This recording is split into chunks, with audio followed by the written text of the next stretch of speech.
салом дӯстони азиз, мехоҳам дар навори имрӯза омода намудани котлети мурғиро барои шумо пешниҳод карда бошам.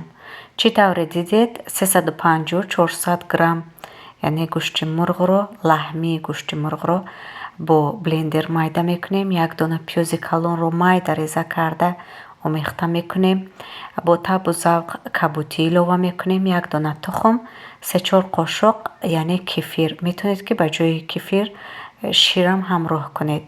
Як пиёла зиёдтар яъне сухарии дигарро ҳамроҳ мекунем. намак, мурч, чеснок ҳамаашро хуб омехта карда, анам хел бо шакли дарозрӯя ман гирифтам. метавонед ки бо шакли гирдашаклам яъне гирифта бошед.